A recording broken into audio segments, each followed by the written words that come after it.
নমস্কার। জনতার দর্পণ ইউটিউব চ্যানেলে আপনাদের সকলকে জানাই স্বাগত। ধরুন একজন রেফারি একটা ফুটবল ম্যাচের আগে মাঠে নেমে বললেন, আজকের ম্যাচে যেন মোহনবাগান একটাও ফাউল না করে। ইস্টবেঙ্গলের কথা বললেন না, আর বাকি 10টা দলের কথাও বললেন না, শুধুমাত্র একটা দলকেই বললেন। এখন প্রশ্ন হলো, এই রেফারি কি তাহলে নিরপেক্ষ? বর্তমানে ঠিক এমনটাই হচ্ছে পশ্চিমবঙ্গের নির্বাচনী রাজনীতিতে। নির্বাচন কমিশন, ভারতের সাংবিধানিক একটি সংস্থা, সোশ্যাল মিডিয়ায় সরাসরি নাম ধরে বলছে তৃণমূল কংগ্রেসকে, বলছে ভয়মুক্ত ভোট হবে, ছাপ্পা ভোট হবে না, হিংসা একদমই নয়। বিজেপি কেও বলছে না, কংগ্রেসকেও বলছে না, আবার সিপিএম কেও বলছে না, বলছে শুধুমাত্র তৃণমূল কংগ্রেসকে। এটা কি তবে কোনো নিরপেক্ষতা, নাকি এটা একটা রাজনীতি? এটা কি সাংবিধানিক দায়িত্ব, নাকি এটা বিজেপির হয়ে প্রচার? বন্ধুরা, আজকের ভিডিওটিতে আমরা এই প্রশ্নগুলোর গভীরেই কিন্তু যাব। কোনো পক্ষ নেব না, কিন্তু সত্যিটা খুঁজে ধরবো। দেখতে থাকুন ভিডিওর পুরোটাই। আচ্ছা, আগে ঘটনাটা চলুন একেবারে বোঝা যাক। পশ্চিমবঙ্গের নির্বাচনী মরশুম ইতিমধ্যে কিন্তু শুরু হয়ে গিয়েছে। এই সময় ভারতের কেন্দ্রীয় নির্বাচন কমিশন তাদের অফিসিয়াল সোশ্যাল মিডিয়া হ্যান্ডেলে একটা পোস্ট করলো। সেই পোস্টে সরাসরি উল্লেখ করা হলো তৃণমূল কংগ্রেসের নাম। বলা হলো ভয়মুক্ত নির্বাচন হবে, হিংসামুক্ত নির্বাচন হবে, ছাপ্পা ভোট কিন্তু একেবারেই চলবেই না। এখন প্রশ্ন হলো, এই ধরনের বার্তা দেওয়ার সময় কি স্বাভাবিকভাবে শুধুমাত্র একটা দলের নাম নেওয়া হয়? এর উত্তর হলো একেবারেই না। সাধারণত নির্বাচন কমিশন সব দলের জন্যই একটা সাধারণ নির্দেশিকা কিন্তু জারি করে। তারা বলে সমস্ত রাজনৈতিক দলকে অনুরোধ করা হচ্ছে আদর্শ আচরণবিধি মেনে চলতে। এটাই নিয়ম, এটাই প্রথা, এবং এটাই হলো সাংবিধানিক পদ্ধতি। কিন্তু বন্ধুরা, এইবার অর্থাৎ জ্ঞানেশ কুমারের নির্বাচন কমিশন এইবারে কিন্তু তেমন কাজটা একেবারেই করলেন না। এবার একটি বিশেষ দলকে অর্থাৎ তৃণমূল কংগ্রেসকে সিঙ্গেল আউট করা হলো। এটা কেন হলো? এর পেছনে কি কোনো যুক্তি আছে, নাকি এটা একটা নিছকই রাজনীতি? এই প্রশ্নগুলোর উত্তর খুঁজতে হলে আমাদের একটু পেছনের দিকে কিন্তু তাকাতে হবে। তৃণমূল কংগ্রেসের ইতিহাস দেখতে হবে, পশ্চিমবঙ্গের নির্বাচনী সংস্কৃতি বুঝতে হবে, এবং সবচেয়ে গুরুত্বপূর্ণ নির্বাচন কমিশনের ভূমিকা এবং তার সীমাও বুঝতে হবে। একটু ভাবুন, নির্বাচন কমিশন একটা রেফারির মতো। রেফারির কাজ হলো খেলার নিয়ম নিশ্চিত করা। রেফারি যদি খেলার মাঝে একটা দলকে ডেকে বলেন তোমরা কোনো ফাউল করো না, তাহলে অন্য দল কি মনে করবে? স্বাভাবিকভাবেই মনে করবে যে রেফারি কিন্তু তাদেরই বিরুদ্ধে। এই সন্দেহটাই কিন্তু এখন তৃণমূলের মধ্যে। যে কোনো নিরপেক্ষ পর্যবেক্ষকের মনেই কিন্তু এই প্রশ্নটা একেবারে আসছে। চলুন বন্ধুরা, এবার একটু ইতিহাস দেখি। তৃণমূল কংগ্রেসের বিরুদ্ধে নির্বাচনী হিংসা এবং ছাপ্পা ভোটের অভিযোগ নতুন নয়। 2011 সালে যখন মমতা ব্যানার্জি প্রথমবার ক্ষমতায় আসেন, তখন থেকেই বিভিন্ন নির্বাচনে এই ধরনের অভিযোগ কিন্তু উঠে আসছে। 2018 সালের পঞ্চায়েত নির্বাচনে হিংসার ঘটনা ব্যাপকভাবে কিন্তু আলোচিত হয়েছিল। বিরোধী দলগুলো বলছিল তারা মনোনয়নপত্র জমা পর্যন্ত কিন্তু দিতে পারেননি। অনেক জায়গায় বিনা প্রতিদ্বন্দ্বিতাতেই কিন্তু তৃণমূল কংগ্রেস জিতে গিয়েছিল। 2023 সালের পঞ্চায়েত নির্বাচনে আরো বড় বিতর্ক হলো। সুপ্রিম কোর্ট পর্যন্ত বিষয়টা কিন্তু গড়ালো, কেন্দ্রীয় বাহিনী মোতায়েনের দাবি পর্যন্ত উঠলো। এই প্রেক্ষাপটে নির্বাচন কমিশন যদি বলে পশ্চিমবঙ্গে হিংসা না হোক, ছাপ্পা ভোট না হোক, তাহলে কি এই দাবিটা ভুল? না, এই দাবিটা একেবারেই ভুল নয়। কিন্তু প্রশ্নটা কিন্তু দাবিটার নয়, প্রশ্নটা হচ্ছে পদ্ধতির।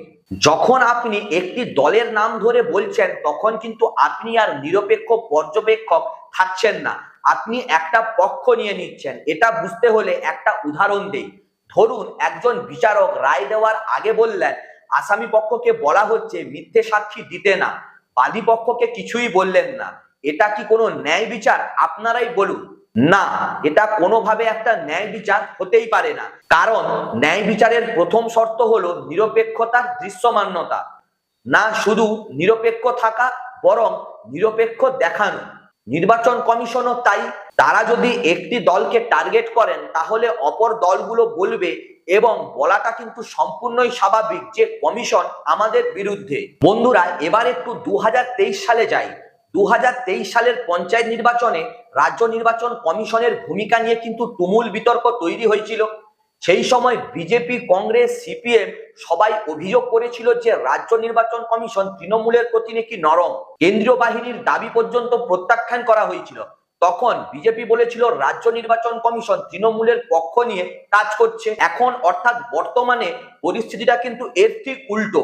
এখন কেন্দ্রীয় নির্বাচন কমিশন তৃণমূলকে টার্গেট করছে এবং বিজেপি বলছে এটা একদমই ঠিক হচ্ছে, কমিশন ভালো কাজ করছে। ভাবুন একটু, যে দল 2023 সালে বলেছিল রাজ্য নির্বাচন কমিশন পক্ষপাতদুষ্ট, সেই দলই এখন বলছে কেন্দ্রীয় কমিশন নাকি নিরপেক্ষ। কারণ তখন কমিশন তাদের বিরুদ্ধে ছিল, এখন কমিশন তাদের পক্ষে রয়েছে। এটাই হচ্ছে রাজনীতির নিয়ম। প্রত্যেক দল কমিশনকে তখনই নিরপেক্ষ বলে যখন কমিশন তাদের পক্ষে থাকে। কিন্তু আমাদের সাধারণ মানুষের প্রশ্ন হওয়াটা স্বাভাবিকভাবে উচিত, কমিশন কি আসলেই নিরপেক্ষ, নাকি কমিশন যারা কেন্দ্রে আছে তাদের রাজনৈতিক এজেন্ডাকে বাস্তবায়ন করছে? এই প্রশ্নটা গণতন্ত্রের মূলে আঘাত করে। কারণ গণতন্ত্র টিকে থাকে সাংবিধানিক প্রতিষ্ঠানগুলির উপর নির্ভর করে, বিশ্বাসের ওপর। যেদিন মানুষ বিশ্বাস করবে যে নির্বাচন কমিশন রাজনৈতিক, সেদিন থেকে নির্বাচন কমিশনের বৈধতা কিন্তু প্রশ্নের মুখে পড়বে। এবার আসি সেই ঘটনায় যেটা বর্তমানে সবচেয়ে বেশি আলোচনা তৈরি করছে। তৃণমূল কংগ্রেসের সংসদীয় দলের নেতা ডেরেক ওব্রায়েন নির্বাচন কমিশনের অফিসে গিয়েছিলেন। সেখানে কি হয়েছিল সেটা নিয়ে কিন্তু দুই পক্ষেরই বক্তব্য রয়েছে। তৃণমূলের দাবি ডেরেক ওব্রায়েনের সঙ্গে নাকি অপমানজনক আচরণ করা হয়েছে, তাকে যথাযথ সম্মান পর্যন্ত দেওয়া হয়নি। আবার নির্বাচন কমিশনের পক্ষ থেকে এই দাবিটাকে পুরোপুরি অস্বীকার করা হয়েছে। এখন এই ঘটনার সত্যতা আমরা বলতে পারবো না, কারণ এখনো কিন্তু এটা বিতর্কিত। কিন্তু যেটা বলতে পারি সেটা হলো এই ঘটনা একটা লক্ষণ মাত্র।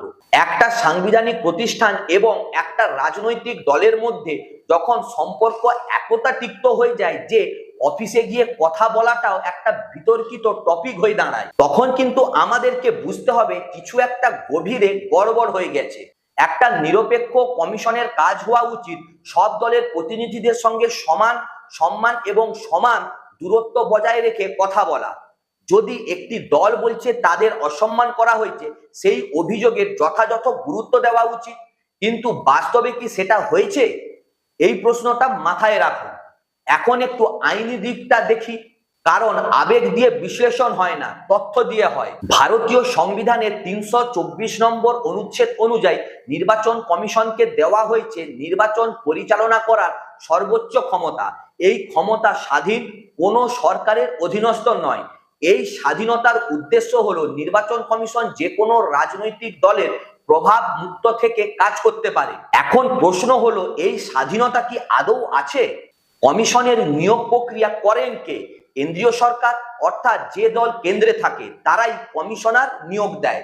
এটা একটা স্ট্রাকচারাল সমস্যা, এটা তৃণমূলের সমস্যা নয়, বিজেপিরও সমস্যা নয়, এটা ভারতীয় গণতন্ত্রের কাঠামোগত একটা সমস্যা। 2023 সালে সুপ্রিম কোর্ট একটি যুগান্তকারী রায় দিয়েছিলেন। সেই রায় বলা হয়েছিল নির্বাচন কমিশনার নিয়োগে একটি স্বাধীন কমিটি থাকা উচিত, যেখানে প্রধানমন্ত্রী, বিরোধী দলনেতা এবং ভারতের প্রধান বিচারপতি থাকবেন। কিন্তু কেন্দ্র সরকার সেই রায়ের পরিপ্রেক্ষিতে যে আইন পাশ করলো, সেখানে প্রধান বিচারপতিকে বাদ দিয়ে একজন কেন্দ্রীয় মন্ত্রীকে রাখা হলো। এটা কি কমিশনের স্বাধীনতাকে নিশ্চিত করে? আপনারাই বিচার করুন, আর আমার কমেন্ট সেকশনে আপনাদের মতামত লিখে জানান। বন্ধুরা, এই প্রেক্ষাপটে যখন কমিশন একটি দলকে টার্গেট করে, তখন প্রশ্ন কিন্তু স্বাভাবিকভাবেই ওঠে যে এটা কি কমিশনের নিজস্ব সিদ্ধান্ত, নাকি উপর থেকে আসা চাপের ফলাফল? আমি উত্তর একেবারেই দিচ্ছি না, কারণ প্রমাণ ছাড়া কোনো অভিযোগ করা কিন্তু সাংবাদিকতা নয়। কিন্তু প্রশ্ন করছি কারণ প্রশ্ন করাটাই হচ্ছে সাংবাদিকতা। এবার তৃণমূলের দিকটাও দেখি, কারণ এই ভিডিও একতরফা নয়। তৃণমূল কংগ্রেসের বিরুদ্ধে নির্বাচনী হিংসার অভিযোগ কি একেবারেই ভিত্তিহীন? একদমই নয়। 2018 থেকে 2023 সাল পর্যন্ত বিভিন্ন নির্বাচনে হিংসার কিন্তু ঘটনা ঘটেছে, মানুষ মারা গিয়েছে, বোমা ফেটেছে। বিরোধী দলের কর্মীরা অভিযোগ করেছে যে তারা মনোনয়ন পত্র পর্যন্ত জমাই করতে পারেননি। এই অভিযোগগুলো যদি সত্য হয়, তাহলে নির্বাচন কমিশনের সতর্কবার্তা কি একেবারেই অযৌক্তিক? না, একদম অযৌক্তিক নয়। কিন্তু বন্ধুরা, সমস্যা আবারও কিন্তু পদ্ধতিতে। যদি তৃণমূল সত্যিই দোষী হয়, তাহলে সেই দোষের বিচার হওয়া উচিত নির্বাচনের পরে আদালতে প্রমাণের ভিত্তিতে। নির্বাচনের আগে সোশ্যাল মিডিয়ায় একটি সাংবিধানিক সংস্থার মাধ্যমে কোনো দলকে ভিলেন বানানো, এটা কিন্তু বিচার নয়, এটা একটা প্রচার। এবং এই প্রচার নির্বাচনী পরিবেশকে কিন্তু যথেষ্টভাবে প্রভাবিত করে। ভাবুন একজন সাধারণ ভোটারের কথা, তিনি দেখছেন নির্বাচন কমিশন বলছে তৃণমূল হিংসা করবে, স্বাভাবিকভাবেই তার মনে তৃণমূল সম্পর্কে একটা নেতিবাচক ধারণা তৈরি হবে। এটা কি কোনো নির্বাচনী প্রভাব নয়? এই কারণেই নির্বাচন কমিশনকে অত্যন্ত সতর্ক থাকা দরকার। তাদের প্রতিটি কথা, প্রতিটি পদক্ষেপ ভোটারদের মনকে প্রভাবিত করার ক্ষমতা রাখে। এবার আসি বিজেপির কথায়। বিজেপি এই পুরো বিষয় নির্বাচন কমিশনকে কিন্তু সম্পূর্ণভাবে সমর্থন করছে। তারা বলছে কমিশন নাকি ঠিক কাজ করেছে, কমিশন নিরপেক্ষ। কিন্তু একটু পেছনে যাই, 2021 সালে পশ্চিমবঙ্গে বিধানসভা নির্বাচনের পরে যখন তৃণমূল জিতলো, তখন বিজেপি কিন্তু নির্বাচন কমিশনের নিরপেক্ষতা নিয়ে প্রশ্ন উঠিয়েছিল, বলেছিল নির্বাচনে নাকি অনিয়ম হয়েছে, তখন কমিশন নাকি তাদের পক্ষে ছিল না, এখন তাদের পক্ষে। তাহলে বিজেপির এই সমর্থন কি নীতির ভিত্তিতে নাকি সুবিধার ভিত্তিতে? এটা বোঝার জন্য খুব বেশি বুদ্ধি একদমই লাগে না। রাজনীতিতে প্রত্যেক দল সুবিধাভোগী অবস্থানে থাকলে প্রতিষ্ঠানকে ভালো বলে, সুবিধাহীন অবস্থানে থাকলে প্রতিষ্ঠানকে খারাপ বলে। এটা সব দলের ক্ষেত্রেই কিন্তু একেবারে সত্যি। কিন্তু বন্ধুরা, সমস্যা হলো এই রাজনৈতিক খেলায় প্রতিষ্ঠানগুলোই কিন্তু ক্ষতিগ্রস্ত হয়, মানুষের বিশ্বাস নষ্ট হয়। আজকে যদি মানুষ বিশ্বাস করে যে নির্বাচন কমিশন বিজেপির একটা বড় হাতিয়ার, তাহলে বিজেপি আগামীকাল ক্ষমতা হারালে কি ওই কমিশনকে মানুষ আর বিশ্বাস করবে? নিশ্চয়ই একদমই করবে না। এইভাবে প্রতিষ্ঠানের বিশ্বাসযোগ্যতা কিন্তু ক্ষয়ের দিকে এগিয়ে যায়। এটা দেশের জন্য একেবারেই ভালো নয়, কোনো দলের জন্যও কিন্তু ভালো নয়। এখন একটা স্বাভাবিক প্রশ্ন কিন্তু আসতে পারে, পশ্চিমবঙ্গই কি একমাত্র রাজ্য যেখানে নির্বাচনী হিংসা হয়? এর উত্তর হলো একেবারেই না।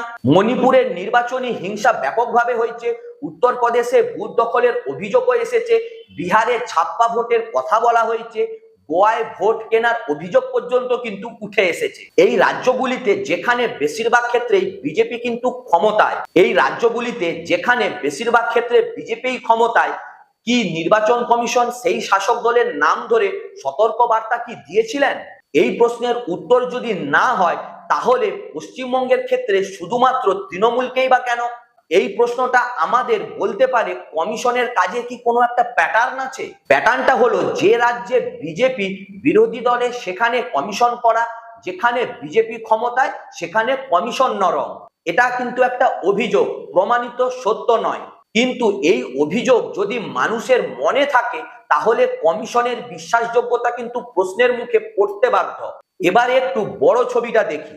ভারতের গণতন্ত্র টিকে আছে কয়েকটি স্তম্ভের উপর, নির্বাচন কমিশন তাদের মধ্যে কিন্তু অন্যতম। বিচার বিভাগ, নির্বাচন কমিশন, সিএজি, এই সংস্থাগুলো স্বাধীন থাকলে গণতন্ত্র টেকে, এগুলো দুর্বল হয়ে গেলে কিন্তু গণতন্ত্র দুর্বল হয়ে যায়। বিশ্বের যে দেশগুলিতে গণতন্ত্র দুর্বল হয়েছে, হাঙ্গেরি, তুরস্ক, ভেনেজুয়েলা, সেখানে কিন্তু গণতন্ত্র একদিনে শেষ হয়নি। ধীরে ধীরে সাংবিধানিক প্রতিষ্ঠানগুলো দুর্বল হয়েছে, বিচার বিভাগ নিয়ন্ত্রিত হয়েছে, নির্বাচন কমিশন প্রভাবিত হয়েছে এবং তারপরে গণতন্ত্রের অবসান হয়েছে। এটা কি ভারতে হচ্ছে? এই প্রশ্নের উত্তর আমার কাছে কিন্তু একেবারেই নেই। কিন্তু এই প্রশ্নটা না করলে সাংবাদিকতার কিন্তু অর্থই থাকে না। আমরা চাই ভারতের গণতন্ত্র সর্বদাই শক্তিশালী থাকুক, চাই নির্বাচন কমিশন সত্যিকারের নিরপেক্ষ হোক, চাই প্রতিটি নির্বাচন সুষ্ঠু ও শান্তিপূর্ণভাবে হোক। কিন্তু সেটা হওয়ার জন্য প্রয়োজন কমিশনকে সত্যিকারের স্বাধীন করা, সব দলের প্রতি সমান আচরণ করা এবং নিজের কাজে এমন কোনো পদক্ষেপ না নেওয়া যাতে পক্ষপাতের সন্দেহ পর্যন্ত তৈরি হয়। তাহলে এর সমাধানটা কি? প্রথমত, নির্বাচন কমিশনের উচিত ছিল পশ্চিমবঙ্গে যদি হিংসার আশঙ্কা থাকে, তাহলে সব দলকে একসঙ্গে ডেকে সতর্কবার্তা দেওয়া, শুধু একটা মাত্র দল, বিশেষ করে তৃণমূল অর্থাৎ শাসক দলকে নয়। দ্বিতীয়ত, কমিশনের সোশ্যাল মিডিয়া কমিউনিকেশনকে আরো সতর্ক হওয়া উচিত ছিল, কারণ একটা পোস্ট দ্রুত ছড়ায়, দ্রুত প্রভাব ফেলে। তৃতীয়ত, কমিশনের নিয়োগ প্রক্রিয়া আরো স্বচ্ছ হওয়া উচিত, সুপ্রিম কোর্টের সুপারিশ পুরোপুরি কিন্তু মেনে চলা উচিত। চতুর্থত, কোন রাজনৈতিক দল কমিশনের বিরুদ্ধে অভিযোগ করলে সেই অভিযোগের গুরুত্ব দেওয়া উচিত এবং সবশেষে যা করেছি বেশ করেছি এই ভাষা রাজনৈতিক দলের জন্যই কিন্তু মানায়, সাংবিধানিক প্রতিষ্ঠানের জন্য একেবারেই নয়। একটা সাংবিধানিক প্রতিষ্ঠান সমালোচনার মুখে জবাবদিহি করে, ঔদ্ধত্য কিন্তু দেখায় না। ঔদ্ধত্য দেখালে মানুষ সেই প্রতিষ্ঠানকে কিন্তু বিশ্বাস করাটাই বন্ধ করে দেয়। তাহলে বন্ধুরা আজকের আলোচনার সারমর্ম কি? এক, নির্বাচন কমিশনের তৃণমূলকে টার্গেট করা নীতিগতভাবে কিন্তু প্রশ্নবিদ্ধ, যদিও তৃণমূলের বিরুদ্ধে অভিযোগের ইতিহাস আছে। দুই, বিজেপির সমর্থন সুবিধাভোগী, নীতিগত একেবারেই নয়। তিন, গণতন্ত্রের সবচেয়ে বড় শক্তি হলো সাংবিধানিক প্রতিষ্ঠানগুলির প্রতি মানুষের বিশ্বাস, সেই বিশ্বাস নষ্ট হলেও কিন্তু গণতন্ত্র নষ্ট হয়। চার, কমিশনকে সত্যিকারের নিরপেক্ষ করতে হলে নিয়োগ প্রক্রিয়া থেকেই শুরু করতে হবে।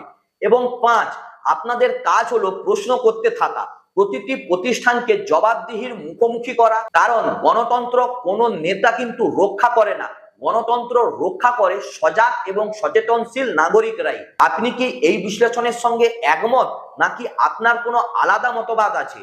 কমেন্ট সেকশনে অবশ্যই জানান। যদি ভিডিওটি কাজের মনে হয় তাহলে শেয়ার করুন, যত বেশি মানুষের কাছে পৌঁছবে এই ভিডিওটা আমাদের দেশের গণতন্ত্র তত বেশি শক্তিশালী হবে। ভিডিওটি ভালো লাগলে অবশ্যই চ্যানেলটিকে সাবস্ক্রাইব করুন। দেখা হচ্ছে নেক্সট ভিডিওতে।